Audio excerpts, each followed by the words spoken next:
स्वागत है विश्व शांति दर्शन चैनल में, जिसे साकार किया है विश्वधर्मी विश्व शांति के पुजारी प्रोफेसर डॉक्टर विश्वनाथ कराड जी ने।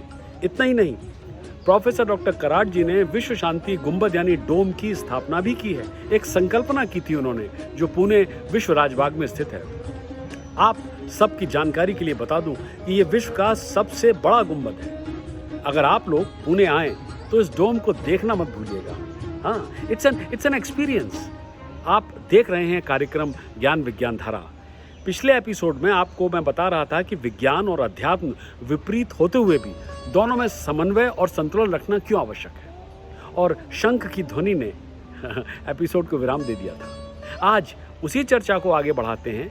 आज शुरुआत करते हैं धर्म और अध्यात्म में क्या फर्क है। ज्यादातर लोग धर्म और अध्यात्म की जानकारी के विषय में भ्रमित रहते हैं, कंफ्यूज्ड हैं। धर्म कुछ शिक्षाओं पर आधारित है, उसकी कुछ सीमाएं हैं, उसके कुछ नियम हैं, कुछ कानून निर्धारित हैं। धर्म हमारे जीवन के मार्ग का पथ प्रदर्शन करता है, पर इस मार्ग की एक कठोर सीमा है जो धर्म प्रदान करता है। धर्म वो आध्यात्मिकता है जिसकी बागडोर किसी संस्था के हाथ में होती है। इसीलिए विश्व में विभिन्न प्रकार के धर्म प्रचलित हैं, जैसे जैन धर्म, सिख धर्म, बौद्ध धर्म, ईसाई धर्म, मुस्लिम धर्म, हिंदू धर्म वगैरह वगैरह। और उनकी अनेक प्रकार की मान्यताएं हैं, परंपराएं और सिद्धांत हैं।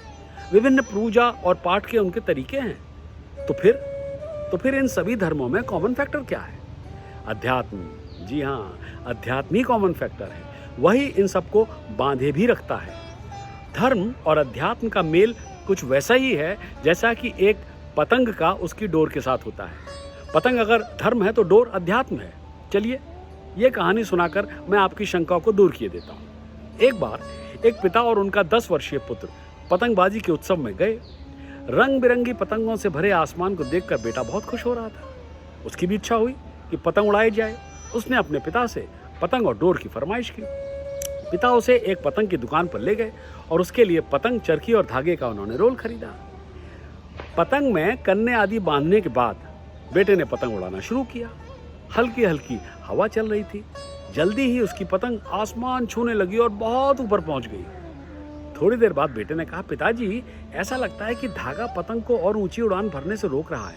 हाँ, अगर हम धागे को पतंग से अलग कर दें तो पतंग फ्री होकर इससे भी ऊंची उड़ान भरेगी। क्या सोच रहे हैं, अलग कर दें? पिता ने बेटे की ओर मुस्कुरा कर देखा और फिर एक ही झटके में पतंग को डोर से काट दिया। अब पतंग थोड़ी ऊंची उठने लगी। ये देखकर बेटा बहुत खुश हुआ, लेकिन फिर धीरे धीरे पतंग नीचे आने लगी और जल्दी ही वो एक सुनसान इमारत की छत पर गिर गई। बेटा ये देखकर हैरान रह गया। उसने पतंग को उसके धागे से अलग कर दिया था ताकि वो ऊंची उड़ान भर सके, लेकिन इसके बजाय वो नीचे गिर गई। उसने अपने पिता से कहा, पिताजी मैंने सोचा था कि धागे को काटने के बाद पतंग स्वतंत्र रूप से और ऊंची उड़ान भरेगी, लेकिन पतंग तो नीचे गिर गई।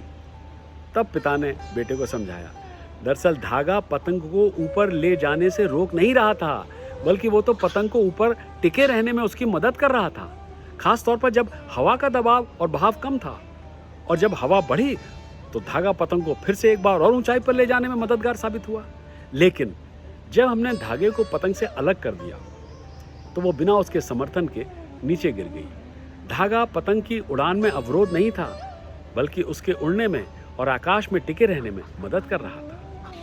बेटे ने पिता की बात को ध्यान से सुनकर अपना सिर हिलाया। तब पिता ने आगे कहा, इसी तरह बेटा, जिंदगी में जब हम ऊंची उड़ान भरने लगते हैं ना, तो सोचते हैं कि और ऊपर जाया जा सकता है। अगर हम उन चीज़ों को अपने से अलग कर दें जिनसे हम जुड़े हुए हैं या बंधे हुए हैं, हमें लगता है कि वे हमें और अधिक ऊंचाई पर ले जाने से रोक रहे हैं, जबकि ये सत्य नहीं है। कहानी खत्म। देखिए क्या सीख मिली इस रोचक कहानी से। यही कि जब कभी धर्म के अनुयायियों को ये लगता है कि धर्म बिना अध्यात्म की डोर के नई ऊंचाइयां हासिल कर सकते हैं, तो वो उनकी भूल है। एक अन्य लेवल पर अगर हम जीवन में जल्दी प्रगति करना चाहते हैं और नई ऊंचाइयों तक पहुंचना चाहते हैं, तो हमें अपने परिवार, अपने घर के लोगों के साथ बंधे रहना होगा। मत भूलिए कि हमारा परिवार और हमारे प्रियजनों ने हमारे जीवन के कठिन समय में हमारा साथ दिया था, और उनकी मदद से ही हम कठिनाइयां पार करके जीवन में ऊंचाइयों तक पहुंचे थे। ठीक उसी तरह धर्म भी बिना अध्यात्म की डोर के सहारे ऊंचाइयां हासिल नहीं कर सकता है। धर्म को अगर ऊपर उठना है ना, तो उसे हमेशा अध्यात्म से जुड़े रहना होगा, कैसे? पतंग और डोर की तरह। शंख की ध्वनि कह रही है कि इस एपिसोड को यहीं समाप्त करना होगा। अगले एपिसोड में अध्यात्म और धर्म की इसी चर्चा को फिर आगे बढ़ाएंगे और सुनेंगे एक राजा और एक व्यापारी की कहानी।